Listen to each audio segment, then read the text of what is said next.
আজি ৰাতিপুৱাতে মা মই ওলাইছোঁ আমাৰ ঘৰৰ ওচৰতে থকা এটি ধুনীয়া মন্দিৰলৈ। এই মন্দিৰটোত আগতে আহিছিলোঁ যদিও ভিডিঅ' বনোৱা হোৱা নাছিলে আৰু আজি ভাবিলোঁ আপোনালোকৰ মাজলৈ ভিডিঅ'টো আগবঢ়াওঁ, লগতে মন্দিৰটো দেখাই দিওঁ। আৰু আহি পালোঁ, যিহেতু ওচৰতে হয় পটককৈ আহি পাইছোঁ। আৰু দেখিছেনে ৰ'দ দিছে যদিও এইখিনি ইমান ধুনীয়া ছায়া পৰিছে আৰু দেখিবলৈ খুব ধুনীয়া এটা ভাল পৰিৱেশ। আৰু নাদটোত পানী একদম শুকাই গৈছে।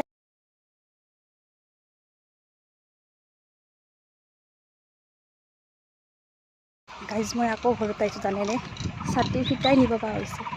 চাওকচোন এই ৰ'দে আকৌ ঘৰত আহিছোঁ, আকৌ মন্দিৰত লগ পাই আছোঁ আপোনালোকক। আৰু মই ঘৰৰ পৰা আহি পালোঁ বস্তুখিনি লৈ, আৰু ইয়াতে মায়ে ধুনীয়াকৈ যোগাৰ পাতি কৰি আছে। ইয়াতে ভোগ দিয়ে আৰু গতিকে আমিও ভোগে লৈ আহিছোঁ। আৰু ইফালে মায়ে ধুনীয়াকৈ যোগাৰ পাতি কৰি চাকি ধূপ জ্বলালে, তাৰপাছতে এতিয়া ময়ো জ্বলালোঁ।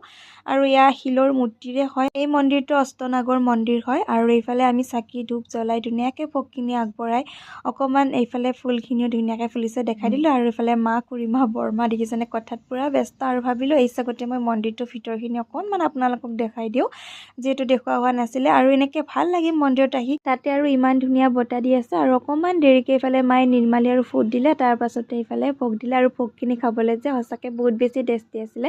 আৰু মই পিছে এনেকৈ চাউলৰ ভোগে ভাল পাওঁ। পিছে আপোনালোকৰ কোনটো ভোগ ফেভৰেট কমেণ্ট এটা কৰি জনাব। আৰু ঘৰলৈ আহি দেখিছেনে লেচু ইমান লাগিছে, কিন্তু খাব পাওঁ নে নাপাওঁ নাজানো, একদম বাদলি কেৰকেটুৱাই খাই পেলাই। আৰু এইফালে মই আহি ইয়াৰ লাওৰ বাকলি পেলাই আছোঁ, মায়ে মাছ ভাজি আছে। লাওৰ বাকলিৰে খাৰ কোনে কোনে ভাল পায় কমেণ্ট কৰি জনাব। ঘৰৰ লাও হয় আৰু এয়া ঘৰৰ বিলাহী, ইমান যে ধুনীয়াকৈ দেখিছে হয়নে। আৰু এয়া দেখিছেনে আমাৰ ইয়াতে পঞ্চায়তৰ ভোট আছে, তাৰ কাৰণেতো এইবোৰ চলিয়ে থাকে। লাওৰ আঞ্জাখনো হৈ গ'ল, আমি ধুনীয়াকৈ ভাত পানী খালোঁ। খাবলৈ চাগে বহুত বেছিয়ে টেষ্টি আছিলে, লগতে খাৰখনো টেষ্টি আছিলে। আবেলি টাইমত তৰমুজৰ জুচ বনাই খালোঁ। আৰু ভিডিঅ'টো ইমানেই আছিলে, কেনেকুৱা পালে চাই জনাব। বাই।